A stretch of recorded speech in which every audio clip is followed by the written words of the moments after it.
Hello friends, welcome to my channel. ఈరోజు మనం ఈ వీడియోలో ఏపీ మెగా డిఎస్సికి సంబంధించిన ముఖ్యమైన ఇంపార్టెంట్ అయిన అప్డేట్ గురించి అయితే మాట్లాడదామండి. సో వీడియో చాలా యూస్ఫుల్గా అయితే ఉండబోతుంది.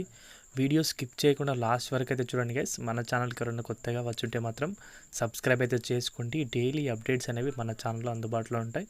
సో మ్యాటర్లోకి వస్తే కనుక అందరికీ తెలిసిన విషయమే, సీఎం చంద్రబాబు నాయుడు గారు అయితే మెగా డిఎస్సికి సంబంధించి ఒక చిన్న అనౌన్స్మెంట్ అయితే చేయడం జరిగింది.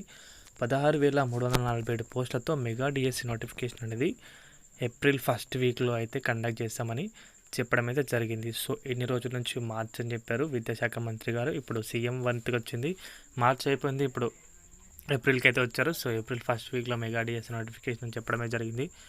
సో మరి చూడాలి, అసలు మెగా డిఎస్సి నోటిఫికేషన్ అనేది ఏప్రిల్ ఫస్ట్ వీక్లో అయినా వస్తుందా, లేక దీన్ని అడ్డం పెట్టుకొని ఇంకా ఏప్రిల్ మంత్ మొత్తం అయితే గడుపుతారని చెప్పేసి అయితే అభ్యర్థులు అయితే ఒకటే విషయం గురించి అయితే ఆలోచన అయితే చేయాలి. సో ఎవరు కూడా దీనికి సంబంధించి ఆనందపడకండి ఇప్పుడే, ఎందుకంటే ఇలాంటి స్టేట్మెంట్స్ అనేది మనం ఫస్ట్ నుంచి అయితే చాలా చూసాం. సో అప్పటి నుంచి కూడా ఇంకా మెగా డిఎస్ అనేది డిలే అవుతూ వచ్చింది. బట్ ఇప్పుడు కంప్లీట్గా అయితే దానికి సంబంధించి నివేదిక అనేది వచ్చింది.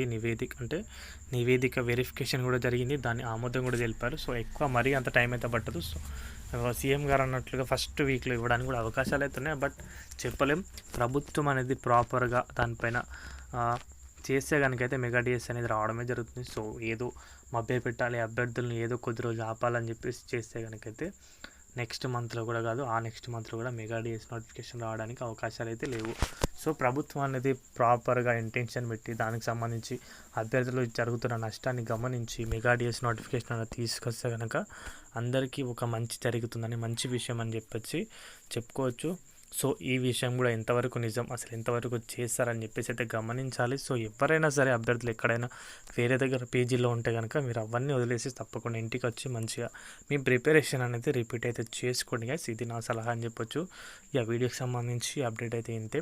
వీడియో నచ్చితే వీడియోకి అయితే ఒక లైక్ చేయండి. మన ఛానల్కి ఎవరైనా కొత్తగా వచ్చి సబ్స్క్రైబ్ అయితే చేసుకోండి.